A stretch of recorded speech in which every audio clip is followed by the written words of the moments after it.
देखिए, भारत में वक्फ का इतिहास दिल्ली सल्तनत की शुरुआत से जुड़ा है। अब देखिए, इसका हिस्टोरिक जो इसकी हिस्ट्री है वो बताते हैं, हिस्टोरिक फैक्ट्स।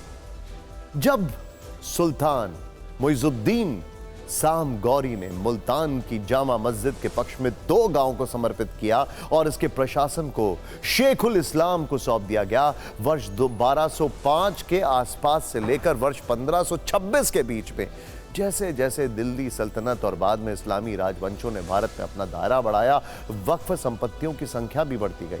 फिरोज शाह तुगलक के शासनकाल यानी 1351 से 1388 के बीच वक्फ को संगठित करने के प्रयास किए गए। उसी दौर में वक्फ नामों की प्रथा तेजी से बढ़ी। एक दौर में यह व्यवस्था बादशाहों और सुल्तानों की मुट्ठी में थी और इसमें गैर इस्लामी लोगों का दखल नहीं था। फिर अंग्रेजों का दौर आया और आजाद भारत में लगातार वक्फ की व्यवस्था में बदलाव होते रहे। अब जो नया बिल लाया गया है उसमें वक्फ बोर्ड में 2 गैर इस्लामी सदस्यों को रखने का प्रावधान है और इस पर भी विरोध की आवाजें उठ रही हैं। नेचुरल है, समझ सकते हैं आप सब लोग। सरकार के विधेयक को लेकर अलग अलग विपक्षी दलों के सांसदों में खास एकता दिख रही। AIMIM सांसद असदुद्दीन ओवैसी, कांग्रेस सांसद इमरान मसूद और समाजवादी पार्टी के सांसद मोहिबुल्लाह नदवी ने कहा है कि सरकार मुस्लिमों की जमीन छीनने की कोशिश कर रही है। ये जो आप बिल ला रहे हैं, आप गवर्नमेंट कह रही है कि हम महिलाओं को दे रहे हैं। मुझे यकीन है कि आप बिल्किस बानो को और जकिया जाफरी को मेंबर बनाएंगे, मुझे यकीन है। ये जो आप बिल ला रहे हैं, आप देश को बांटने का काम कर रहे हैं, जोड़ने का काम नहीं कर रहे हैं। आप दुश्मन हैं मुसलमानों के, उसका सबूत ये बिल है। Thank you sir. उसमें मेरे मजहब के मुतालिक चीजें हैं तो वो कैसे कोई दूसरा तय करेगा? क्या कुरान में क्या लिखा है, फिक़ह में क्या लिखा है, इस्लाम में क्या लिखा है, ये आप तय करेंगे या मैं तय करूंगा? सर, इससे हम मजहब में दखलंदाजी कर रहे हैं, इंटरफेरेंस ऑफ द रिलीजन कर रहे हैं। और अगर ये होगा तो कोई भी अकलियत, कोई भी माइनॉरिटी अपने आप को हिंदुस्तान में सेफ नहीं नहीं करेगी। वक्फ बोर्ड की शक्तियों को आप खत्म कर करके डीएम राज ला करके उन तमाम प्रॉपर्टीज के ऊपर लगभग 8 लाख एकड़ प्रॉपर्टी पूरे देश के अंदर वक्फ बोर्ड के पास है।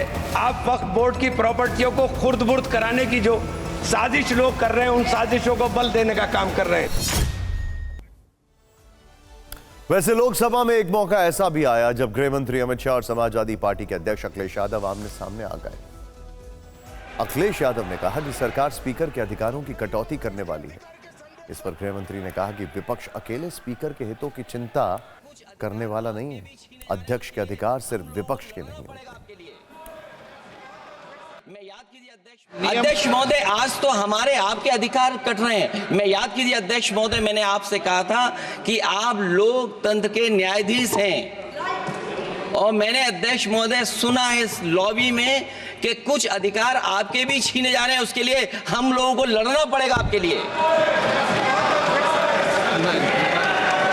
अध्यक्ष महोदय, मैं इस बिल का विरोध करता हूं। कोई अध्यक्ष के अधिकार अखिलेश जी सिर्फ विपक्ष के नहीं है, पूरे सदन के हैं। इस तरह की गोलमोल बात आप नहीं कर सकते हो। आप नहीं हो अध्यक्ष के अधिकार के संरक्षक। कृपया हमेशा इस बात का ध्यान रखें, आसन पर, संसद की आंतरिक व्यवस्था पर कोई टिप्पणी नहीं करना चाहिए।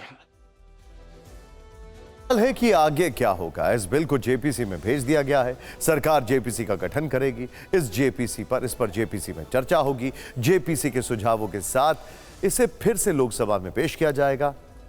तो इसमें अभी थोड़ा समय लगने वाला है।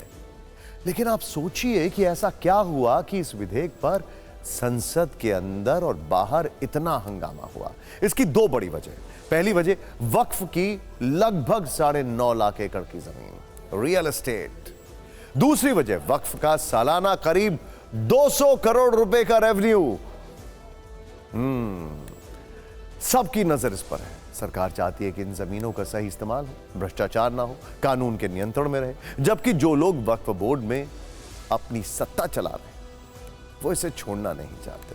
उनको लगता है कि नया विधेयक मुस्लिम विरोधी है, इससे वक्फ बोर्ड में सरकार का दखल बढ़ेगा और उनके फैसलों पर असर पड़ेगा।